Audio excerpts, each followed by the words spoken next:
الحمدللہ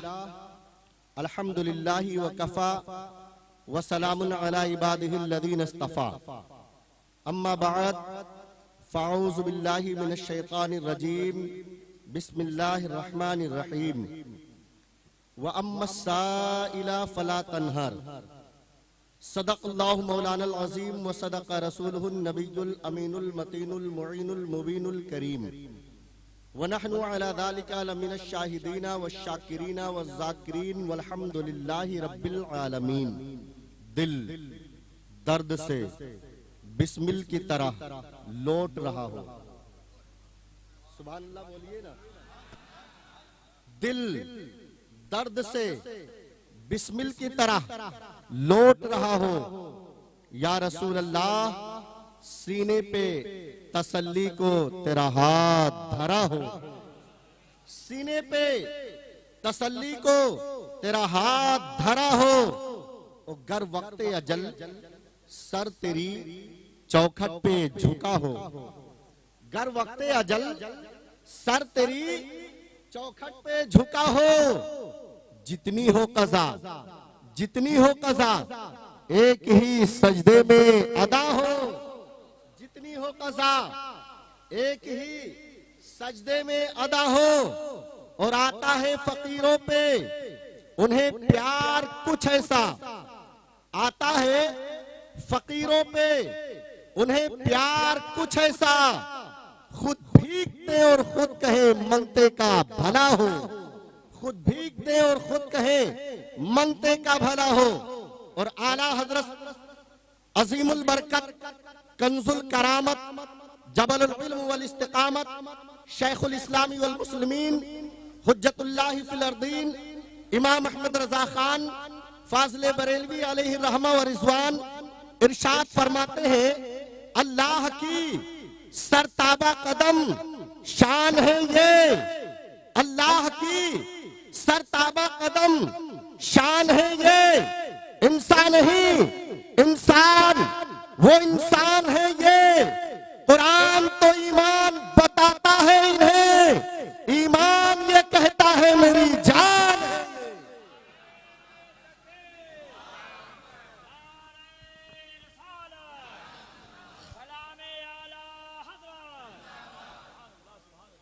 ایمان یہ کہتا ہے میری جان ہے یہ. آئیے بلا تمثیل درود پاک پڑھیں. اللہم صلی علی سیدنا مولانا ملچانا شفیعنا صدورنا مولانا محمد طب القلوب و دوائیہا وعافیت الابدان و شفائیہا ونور الافسار و ضیائیہا والہ و اصحابہ و بارک وسلم. صلاة و سلام علیکہ یا رسول اللہ صلی اللہ تعالی علیہ وسلم. حضرات محترم مناظر اعظم ہندوستان کے آنے کے بعد کسی خطیب کے اندر اتنی جرات نہیں کہ وہ خطاب کر سکے. مگر سید صاحب قبلہ کا حکم ہے اور میں بھی مجبور ہوں. آپ حضرات کے سامنے 2-4 منٹ کے لیے میں آ چکا ہوں. جی سید اور شیخ دونوں صاحبین کا حکم ہے بہرکیف. تو الحکم فوق الادب کے تحت 2-4 منٹ کے لیے آپ حضرات کے سماعتوں کے حوالے ہوں. حضرات اللہ رب العزت کلام بلاغت میں ارشاد فرماتا ہے وَأَمَّا السَّائِلَ فَلَا تَنْهَرْ. اور سائلوں کو مت جھڑکو.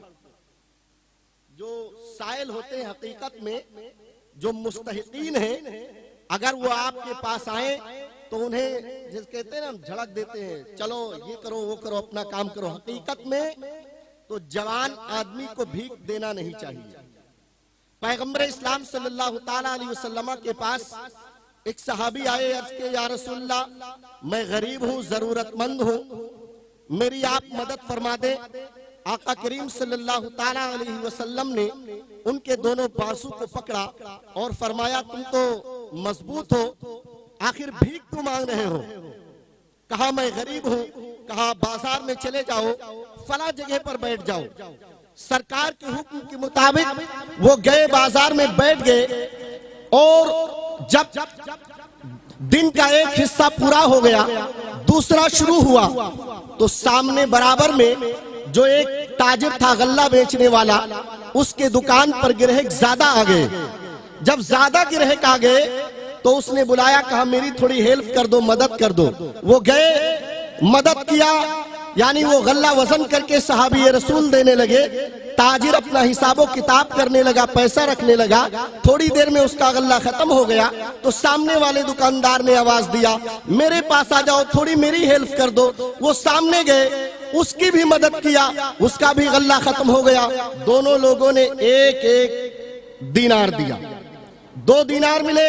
1 دینار سے انہوں نے اپنے گھر کا راشن پانی خریدا، غلہ خریدا، 1 دینار لے کر کے چلے گئے۔ اسی طریقے سے دوسرے دن آئے، تیسرے دن آئے، حتیٰ کہ 8 دن برابر آئے اور 2 دینار ان کو ملتے رہے۔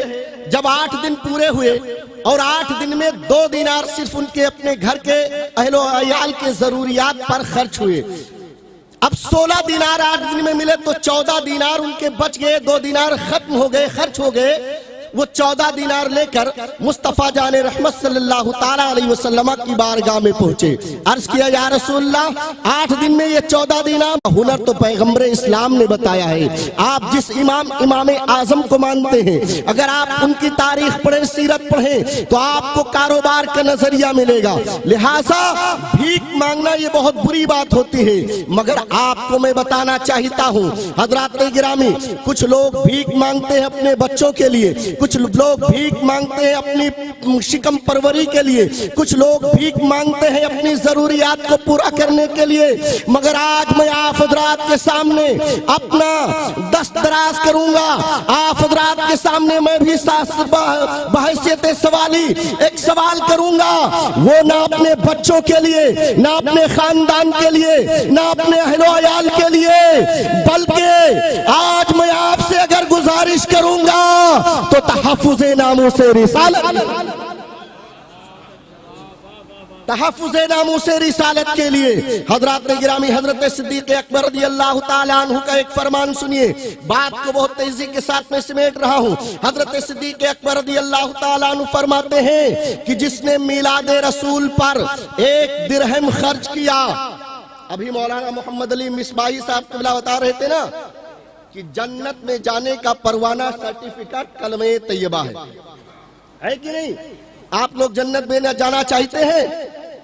بہت سے لوگ کہتے ہیں ہاتھ اٹھاؤ جنت میں چلے جاؤ، میں نہیں کہوں گا، اس لیے کہ جنت اتنی سستی بھی نہیں ہے، لیکن حدیث پاک ہے، فرمانے یار غار ہے۔ حضرت صدیق اکبر رضی اللہ تعالیٰ عنہ فرماتے ہیں کہ جس نے میلاد رسول پر 1 درہم خرچ کیا، جنت میں میرا وہ دوست ہوگا۔ سبحان اللہ۔ تو حضرت صدیق اکبر رضی اللہ تعالیٰ عنہ کی ذات محتاج تعارف نہیں، بعد الانبیاء بالتحقیق انبیاء کی جماعت کو چھوڑ کر سب سے اعلیٰ عرفہ مقام اگر کسی کا ہے تو وہ حضرت صدیق اکبر رضی اللہ تعالیٰ عنہ کا ہے۔ اور حضرت نبی مکرم صلی اللہ تعالیٰ علیہ وسلم خود فرماتے ہیں کہ ابو بکر کی 1 نیکی عمر کے کل نیکیوں کے برابر ہے۔ سبحان اللہ۔ تو جب نیکی برابر نہیں ہو سکتی ہے تو مسلمان نبی کے برابر کیسے ہو سکتا ہے؟